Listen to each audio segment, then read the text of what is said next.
샬롬, 하나님과 동행하는 새벽기도회 달라스 임마누엘 교회 권성철 목사입니다. 오늘도 하나님과 동행하며 풍성함을 누리시는 저와 여러분 되시길 주님의 이름으로 축복합니다. 오늘 말씀은 예레미야 애가 2장 11절에서 14절까지의 말씀입니다. 내 눈이 눈물에 상하며 내 창자가 끊어지며 내 간이 땅에 쏟아졌으니 이는 딸 내 백성이 패망하여 어린 자녀와 젖먹는 아이들이 성읍 길거리에 기절함이로다.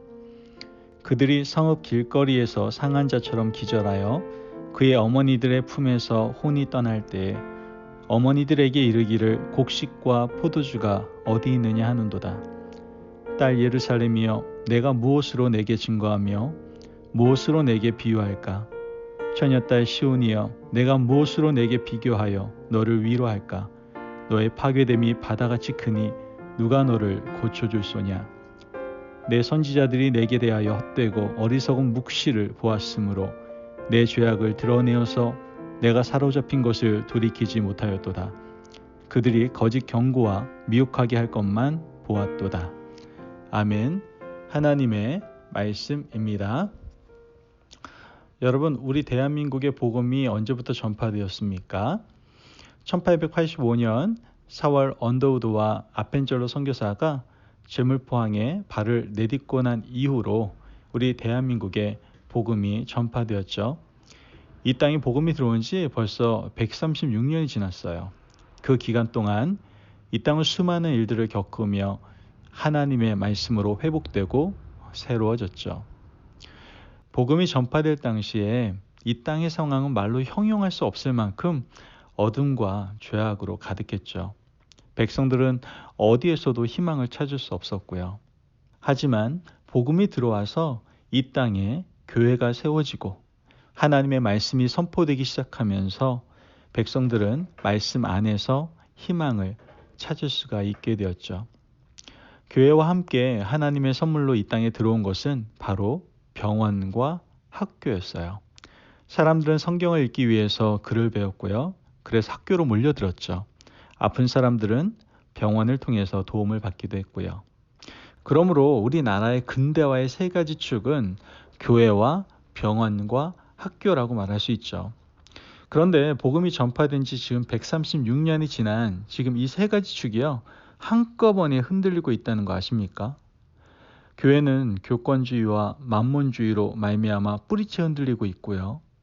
학교에서는 교권이 무너져 버렸죠. 그래서 전인교육 이미 상실되고 사라진 지 오래되었습니다.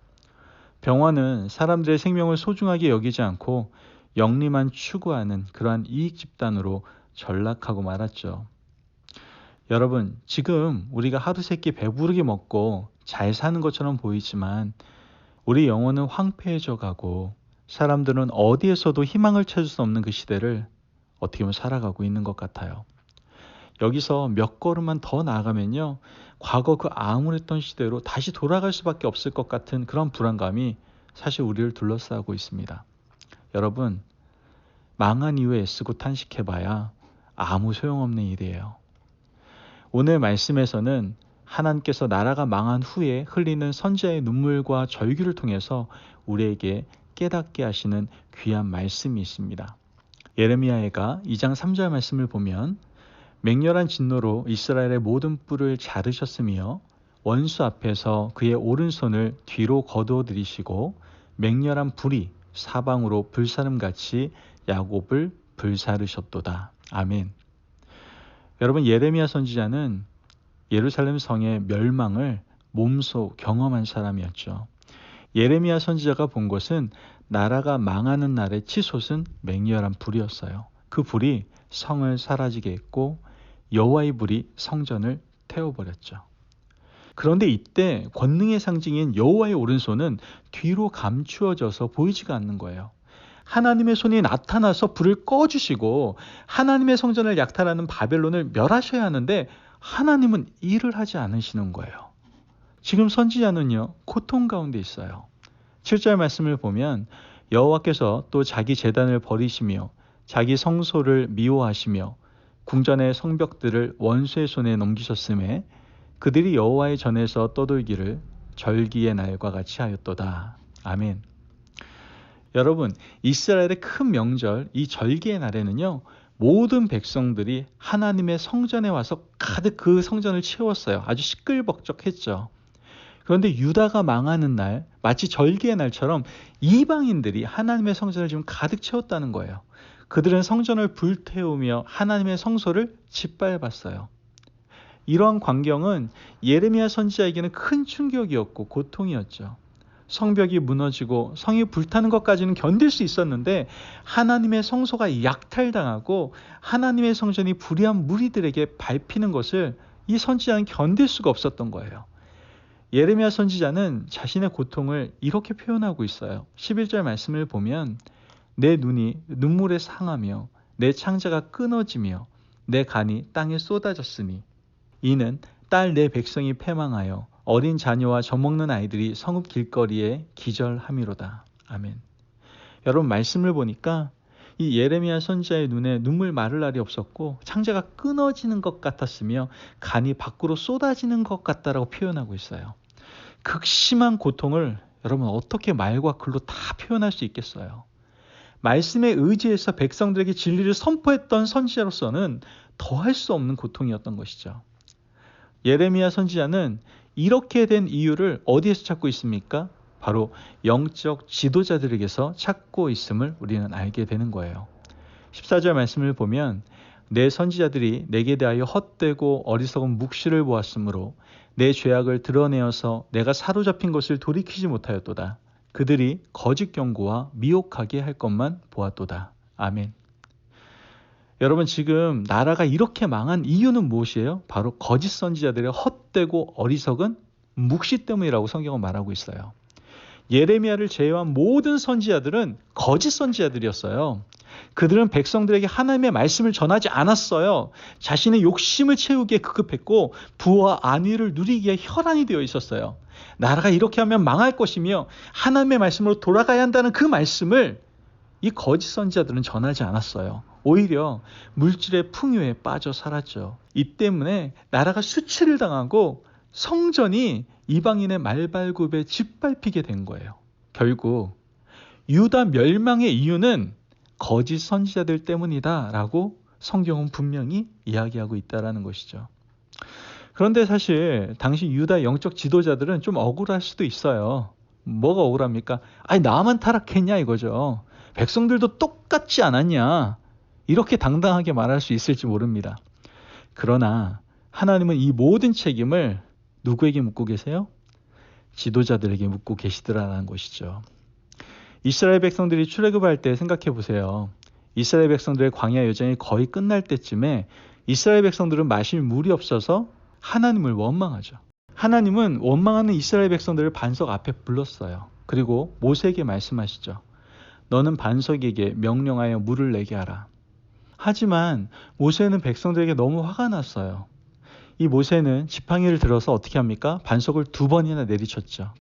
하나님은 이러한 모세의 모습을 어떻게 해요? 악하게 보셨어요.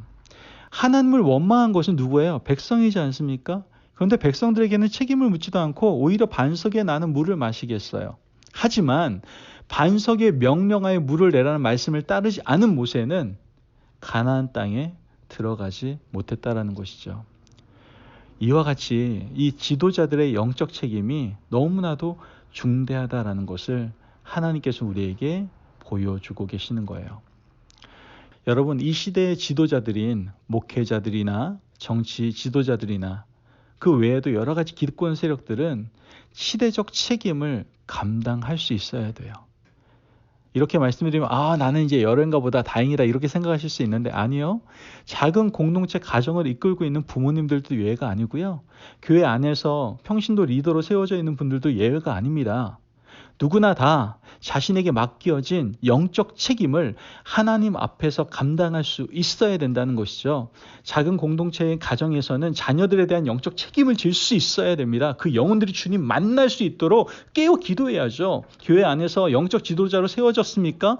그렇다면 한 영혼 한 영이 주님을 만날 수 있기를 간절히 바라며 더욱더 깨어 기도해야죠. 여러분, 이와 같이 우리는 영적 책임을 하나님 앞에서 감당해야만 합니다. 하나님께서는 우리에게 여러 공동체를 허락하셨어요. 그리고 그 공동체 안에서 우리로 하여금 리더로 서게 하셨죠. 모든 사람들은요, 자신이 속한 공동체에서 자신이 책임지겠다는 마음으로 책임성을 가지고 기도할 수 있어야 돼요. 그때 새로운 희망이 부어지게 되는 것이죠. 여러분, 하나님께서는 우리에게 책임을 물으세요. 너가 속한 공동체에서 책임을 다하고 있느냐? 그러므로 우리는 하나님께서 우리에게 허락하신 모든 사명의 자리, 그것이 가정이든 작은 공동체든 사회든 회사든 어디든 간에 우리에게 허락하신 그 사명의 자리에서 영적 책임을 다하며 순종하며 살아갈 수 있는 저와 여러분들 되시길 주님의 이름으로 축복합니다. 아멘. 기도하겠습니다. 사랑이 많으신 하나님 감사합니다. 오늘도 주님의 귀한 은혜 가운데 우리에게 영적 책임을 다하는 하나님의 귀한 일꾼들 되라고 말씀하시니 감사합니다. 하나님, 우리에게 허락하신 귀한 사명의 자리에서 영적 책임을 다하며 순종하며 살아가는 저희들 되게 하여 주옵소서. 그로 말미암아 그 공동체 안에 새로운 희망과 생명이 일어나도록 역사하여 주옵소서. 감사함이 예수님의 이름으로 기도합니다. 아멘. 오늘도 하나님과 동행하며 풍성함을 누리시는 저와 여러분 되시길 주님의 이름으로 축복합니다. 여러분, 하나님께서 우리에게 허락하신 사명의 자리를 잘 깨달읍시다. 여러분 가정이 바로 사명의 자리예요. 여러분 지금 속한 회사, 학교, 또한 그 외의 작은 공동체들이 바로 사명의 자리입니다. 그 사명의 자리를 깨닫고 그 안에서 영적 책임을 다함으로 새로운 희망과 생명의 능력을 나타내는 저와 여러분이 되시기를 바랍니다. 말씀 안에서 승리하십시오.